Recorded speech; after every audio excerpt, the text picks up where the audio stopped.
छत्तीसगढ़ के औद्योगिक नगरी कोरबा जिले से समाज सेवी आर.के. सिंह पहुंचे झारखंड। इन्होंने विगत 50 साल पूर्व छत्तीसगढ़ में कुर्मी को एकजुट करने का बीड़ा उठाया था, जो आज लगभग पूरे राज्य में सामाजिक परिवेश बदल चुका है। साथ ही बताया कि छत्तीसगढ़ में कुर्मियों का 24 फिरके हैं, जो एक दूसरे के साथ उठना बैठना, खाना पीना, यहाँ तक कि रिश्ता जोड़ना अभाग्य समझा जाता था। यदि किसी व्यक्ति या परिवार के द्वारा दूसरे फिरके के साथ उठना बैठना, खाना पीना हुआ तो उसे समाज से अलग कर दिया जाता था।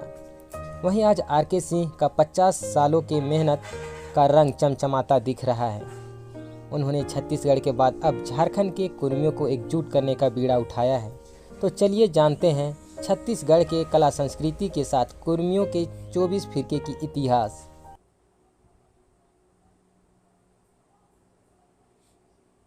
सबसे पहले तो मैं अपना परिचय आपको बता दूं। मैं कुर्मी आर.के. सिंह छत्तीसगढ़ के औद्योगिक नगरी कोरबा ज़िले का निवासी हूं और विगत लंबे समय से मैं समाज के संगठन में मजबूती लाने के लिए काम कर रहा हूं। लगभग 50 साल हो गया कुर्मी समाज को संगठित करने का मैंने जो बीड़ा उठाया था। आज हमारे छत्तीसगढ़ का जो सामाजिक परिवेश है काफ़ी बदल चुका है और हमारे छत्तीसगढ़ में 23 फिरके उपनाम कुर्मियों के हैं। एक 24वां फिरका हमारे साथ जुड़ा है गुजरात का पटेल समाज, पाटीदार समाज। इस तरह से हम 24 फिरके हो गए हैं। एक समय था कि एक फिरका दूसरे फिरके में शादी विवाह रिश्ता नहीं करता था, न एक साथ बैठ के खाना पीना खाता था। आपस में ही हर फिरका तोर बेटी ला मोला दे दे, मोर बेटी ला ता ले ले, इसको गुरावट कहते हैं छत्तीसगढ़ में। तो वो अज्ञानता के कारण कि हमारा समाज यही फिरका ही हमारा समाज है, अज्ञानता के कारण आपस में ही रोटी बेटी का रिश्ता करते थे। कालांतर में जब मैंने संगठन की शुरुआत करी तो ऐसी ही स्थिति थी कि एक फिरका अगर दूसरे फिरके के साथ बैठ करके खाना खा लिया या चाय पी लिया, नाश्ता कर लिया, तो समाज का दूसरा फिरका उसको समाज से बाहर निकाल देता था कि तुम दूसरी जात वालों के साथ खाना खाए हो, नाश्ता किए हो, तुम समाज से बाहर हो। और मिन्नत करने के बाद, दंड देने के बाद फिर समाज उसको मिलाता था। माने कुर्मी ही कुर्मी को अलग कर देता था। हाँ, कुर्मी ही दूसरा फिरका से खान पान किया। हाँ, दूसरे फिरका से खान पान किया तो अलग कर देता था और मुँहमांगा दंड दे करके उसको फिर वो समाज माफ़ी देता था, अपने समाज में मिलाता था। कोई कुर्मी कहने को तैयार नहीं 24 फिरकों में। मैं शुरू बचपन से ही मेरे मन में एक भाव था समाज को जोड़ने का। शुरुआत किया मैंने। राष्ट्रीय कार्यकारिणी का मुख्यालय बनारस में है और आज भी है बनारस में। वहाँ सन 1992 में एक सम्मेलन हुआ, सारनाथ करके जगह है बनारस में। उस सम्मेलन में मैं कोरबा से 18 लोगों को लेके गया था अपने संसाधनों से और मुझे संयोग से जब समापन हुआ तो मैंने अपनी बात कार्यकारिणी के सामने, राष्ट्रीय कार्यकारिणी समय की जो थी उनके सामने रखा कि हमारे छत्तीसगढ़ की ये स्थिति है फिरका परस्ती की, कोई कुर्मी कहने को तैयार नहीं। हम वहाँ के कुर्मियों को एकजुट कैसे करें, कौन सा ऐसा रास्ता है। चिंतन मनन के बाद ये निर्णय हुआ कि सरदार पटेल की प्रतिमा आप जगह जगह लगाइए, सरदार पटेल के नाम पर किसानों को जोड़िए। सरदार पटेल को समाज का कृषक जो है देश का, ये मानता है कि हमारे समाज के थे, कुर्मी थे, हमारे समाज के थे, इस नाते लोग जुड़ेंगे। मेरा प्रयोग सफल रहा। मैंने सबसे पहला प्रयोग कोरबा में किया, जो मेरी कर्मस्थली है। सरदार पटेल की प्रतिमा मैं अपने खर्चे से लगाया, ज़मीन की व्यवस्था किया, कार्यक्रम किया, सरदार पटेल की जयंती मनाया। पटेल की जयंती में किसान लोग तो आए ही और तमाम लोग आए जयंती के नाम से, एक माहौल क्रिएट हुआ। कार्यक्रम होते रहा, आगे बढ़ते गए। फिर मैंने कुर्मी बाहुल्य क्षेत्र, दूसरे क्षेत्र को चुना, दूसरे डिस्ट्रिक्ट को। उस डिस्ट्रिक्ट में भी हमने यही प्रयोग किया, वहाँ के लोगों को लेकर के। वहाँ भी प्रयोग सफल रहा। सरदार पटेल की प्रतिमा लगी, कार्यक्रम हुआ, और इस तरह से प्रयास करने से लोगों में एक जन भावना जागृत हुआ।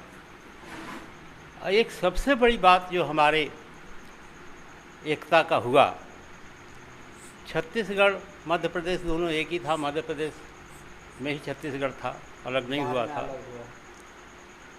तो ये हवा तो हम समाज को दे ही रहे थे, लेकिन उसी समय मंडल आयोग का पुनः परिसीमन चालू हुआ।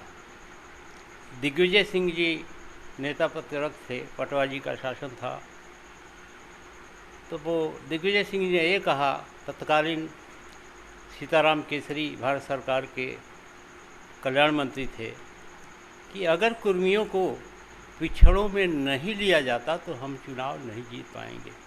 हम मध्य प्रदेश के लोग सवर्ण में थे, पिछड़े में नहीं थे, कुर्मी। उसका कारण है हमारे राजनेता तत्कालीन स्वर्गीय पुरुषोत्तम कौशिक जी केंद्रीय मंत्रिमंडल में थे, उद्यान मंत्री, और संयोग से रायपुर के ही राष्ट्रीय अध्यक्ष थे धनीराम वर्मा जी, जो भूपेश बघेल जी के परदादा ससुर हैं। एक समाज के प्रमुख, एक राजनेता, दोनों ने कहा कि हम तो सवर्णों के सवर्ण हैं, हम पिछड़े में नहीं हैं। ये बात निश्चित है कि रायपुर के जो कुर्मी हैं, बिलासपुर संभाग तो पिछड़ा है, रायपुर संभाग के जो कुर्मी हैं सही में वो एडवांस हैं, आज भी एडवांस है, सर्वश्रेष्ठ स्थान उनका है, वो सवर्ण के से भी सवर्ण हैं। तो उन्होंने मंडल आयोग के जो लोग थे उन्हें सवर्ण में हमको डाल दिया। इसके बाद पुनः परिसीमन की जब मांग हम लोगों ने करी, परिसीमन आया, तो संजोग ऐसा मंडल साहब जो आपके यही क्षेत्र के थे आयोग के, और एक वैजनाथ चंद्राकर उसके सदस्य हुआ करते थे छत्तीसगढ़ के, वही कमेटी पुनः परिसीमन में गई। हम लोगों ने अभियान चलाया, पत्राचार किया, आंदोलन किया, सभा सोसाइटी की, पत्राचार केंद्र को दिया, और करते कुराते उस अभियान के तहत पुनः परिसीमन में हम कुर्मियों को पिछड़े वर्ग में जोड़ दिया गया। तब से हम पिछड़े वर्ग में है। पहले कुर्मी लिखता है, फिर अपना नाम लिखता है, फिर अपना सरनेम लिखता है, जिससे उनकी एक पहचान बनी हुई है। उस पहचान के चलते बेधड़क लोग समझ जाते हैं कि ये कुर्मी।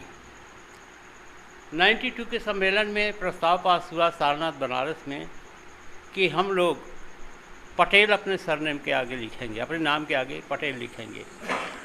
पहले हमारे उत्तर प्रदेश के लोग और बिहार के, तो आज भी झारखंड के आज भी महतो लिखते हैं, तो उत्तर भारत के लोग भी महतो लिखा करते थे। हमारे दादा परदादा सब महतो ही लिखते थे। लेकिन 92 में जो संशोधन हुआ राष्ट्रीय कार्यकारिणी का, चूँकि कुर्मियों को बड़ी हेय दृष्टि से देखा जाता था, वहाँ का जो उच्च वर्गीय समाज है, तो उससे निजात पाने के लिए वहाँ के कुर्मियों ने, जब ये राष्ट्रीय कार्यकारिणी ने प्रस्ताव पास किया कि आप पटेल सरनेम लिखिए, तो पटेल लिख करके लोग गर्वान्वित महसूस हुए कि सरदार पटेल के हम वंशज हैं, इसलिए पटेलीकरण हो गया। तो उत्तर भारत पूरा पटेल लिखने लगा, वहाँ से पटेल सरनेम चालू हुआ। अब वहाँ कंट्रोवर्सी ये हो गया, उसी मीटिंग में सारनाथ के हमने इस बात को कार्यकारिणी के सामने रखा कि हमारे मध्य प्रदेश में, छत्तीसगढ़ में 4 पटेल हैं, कुर्मी पटेल, अघरिया पटेल, मरार पटेल, हरदिया पटेल। तो अगर पटेल सरनेम कॉमन कर देते हो तो ये चारों में कन्फ्यूजन होगा कि कौन कुर्मी है, कौन सब्जी भाजी उगाने वाला है, कौन क्या है करके। ये कंट्रोवर्सी दूर करने के लिए आप चिंतन करो। पुनः उससे विचार किया गया। उसी सम्मेलन में यह कहा गया कि लोग अपने नाम के पहले कुर्मी लिखेंगे, इसके बाद नाम लिखेंगे, फिर पटेल लिखेंगे। ये राष्ट्रीय कार्यकारिणी का 92 का सारनाथ अधिवेशन का निर्णय है। तो अभी हिंदुस्तान के कुर्मी ये कर रहे हैं कि आगे कुर्मी लिख रहे हैं, उसके बाद हिंदुस्तान जैसे हिंदुस्तान के कुर्मी सब नहीं दिख रहे हैं, लेकिन हम राष्ट्रीय कार्यकारिणी के जितने भी सदस्य हैं, जितने भी नेतृत्व करने वाले लोग हैं, प्रदेश का नेतृत्व करने वाले लोग हैं, ये हम लोगों ने अपने वो कर दिया है कि जो भी पदाधिकारी है पहले कुर्मी लिखेगा, फिर नाम लिखेगा, फिर कार्यकारिणी सदस्य हमने जो भी सदस्य है, ये शुरुआत हमने करी है और उसका लाभ मिल रहा है। समय लगेगा, लोग अपनी मूल धारा को, मूल जाति जो हमारी कुर्मी हो उसको अवश्य लिखेंगे। ये बहुत आवश्यक है समाज के लिए। नहीं हमारा कुर्मी शब्द विलुप्त हो जाएगा, हमारी जाति का अता पता नहीं रहेगा, क्योंकि पटेल कई जाति के लोग लिखते हैं जी। तो ये व्यवस्था है समाज की। आज समाज आगे बढ़ गया है। हमारा तो ये कहना है कि सरदार वल्लभ भाई पटेल ने 565 रियासतों को ये किया, लेकिन हमारे जो वर्तमान नेतृत्व है, राष्ट्रीय अध्यक्ष माननीय LP पटेल साहब हैं, जो एक क्लास 1 ऑफिसर होकर रिटायर हुए हैं, भोपाल में रहते हैं। हमारे महामंत्री हैं डॉक्टर VS निरंजन, जो IAS ऑफिसर हैं और प्रिंसिपल सेक्रेटरी होकर के मध्य प्रदेश से रिटायर हुए हैं। ऐसे प्रौढ़ वर्ग के लोग, बुद्धिजीवी लोग, हमारे जैसे लोग, प्रोफेसर RD चंद्र जैसे लोग तमाम विद्वजन पूरे हिंदुस्तान से जुड़े हुए हैं। अभी गुजरात के रिटायर्ड IG माननीय पटेल साहब भी संगठन को ज्वाइन किए हैं और गुजरात प्रदेश का उनको अध्यक्ष बनाया गया है। इस तरह से पढ़े लिखे लोग अब समाज की एकता में आ रहे हैं। पूरे देश को हम लोग एक करने में लगे हैं और करीब करीब पूरा देश एक हो गया है। पूरा देश के लोग ये स्वीकार कर लिए हैं, चाहे वो साउथ का तमिलनाडु हो, चाहे आंध्र प्रदेश हो, चाहे कोई भी प्रदेश हो, चाहे गोवा हो या उत्तरांचल का प्रदेश हो, सब जगह हमारी कार्यकारिणी काम कर रही है। और आज हम स्वर्णिम युग की तरफ जो है समाज को ले जा रहे हैं। हम आने वाली पीढ़ी को यही निवेदन करेंगे कि इस ज्योति को आप जगाते रहिए और आप जो है सर्वश्रेष्ठ हैं, सर्वश्रेष्ठ रहेंगे। एक बात कहना चाहूँगा, डॉक्टर राम मनोहर लोहिया बहुत बड़े विद्वान हैं, उन्होंने लिखा है कि हिंदुस्तान में एक ऐसा वर्ग है, एक ऐसी जाति है, जिस दिन वो जग जाएगा और अपने आप को पहचान जाएगा, उस दिन हिंदुस्तान के सत्ता की चाबी उस वर्ग के पास होगा। क्योंकि हिंदुस्तान में उससे बड़ी कोई जाति नहीं है, उससे बड़ी कोई आबादी नहीं है। हिंदुस्तान के हर प्रदेश में उसकी आबादी है और जितने भी समाज हैं, कोई 2 प्रदेश में सीमित है, कोई 4 प्रदेश में सीमित है, वो है आपका समाज, कुर्मी समाज। देखिए, अभी से अगर बात किया जाए, अभी से लगभग 30 साल पहले उस समय कुर्मी समाज को आप कहाँ देखते थे, और अभी जो कुर्मी समाज के लिए आप इतना कुछ कर गए हैं, तो वर्तमान में आप कुर्मी समाज को कहाँ देखते हैं? वर्तमान में कुर्मी समाज जागरूक हो रहा है। विगत वर्षों में जैसे आंध्र प्रदेश है, तमिलनाडु है, गोवा है, तेलंगाना है, महाराष्ट्र है, उड़ीसा है, इन प्रदेशों में कुर्मियों का संगठन बहुत मजबूत नहीं था, जबकि इन प्रदेशों में हमारी बहुत बड़ी आबादी है। आज सब संगठित हो गए हैं। प्राय सभी प्रदेशों में हमारा राष्ट्रीय सम्मेलन हो चुका है। वहाँ के लोकल बॉडी, लोकल लोग व्यवस्था करते हैं और हमसे मानसिक रूप से जुड़े हैं और उनको ये महसूस किए हैं कि हम कुर्मी हैं। और उनके सर्टिफिकेट को हमने देखा तो कोई कड़वी लिखता है, कोई कुर्मी लिखता है, कोई कुर्म लिखता है। कुर्मी शब्द सबके जाति के आगे लिखा हुआ है, दस्तावेजों में भी है। तो अब पूरे हिंदुस्तान ने स्वीकार कर लिया है कि हम कुर्मी जाति के लोग हैं, भले रोटी बेटी का व्यवस्था न करते हों या अलग अलग सरनेम लिखते हों। आज काफ़ी प्रगति हो रही है। मैं तो ईश्वर से ही दुआ करूँगा और आज के युवा साथियों से वो आशीर्वाद दूंगा कि हम लोगों ने जो ज्योति जलाई है, उस ज्योति को जलाते रहिए। एक दिन आपके लिए सुनहरा दिन आएगा जब पूरा हिंदुस्तान आपके कदमों में। जानने से पहले हम एक सवाल और है कि जैसे छत्तीसगढ़ की संस्कृति, भाषा और यहाँ झारखंड की संस्कृति, भाषा में आपको क्या अंतर लगता है? आपका ज़्यादा महत्व है आपकी संस्कृति? छत्तीसगढ़ का जो कल्चर है और झारखंड का जो कल्चर है, हम दोनों प्रदेश के मन एक ही कल्चर आ रहा है।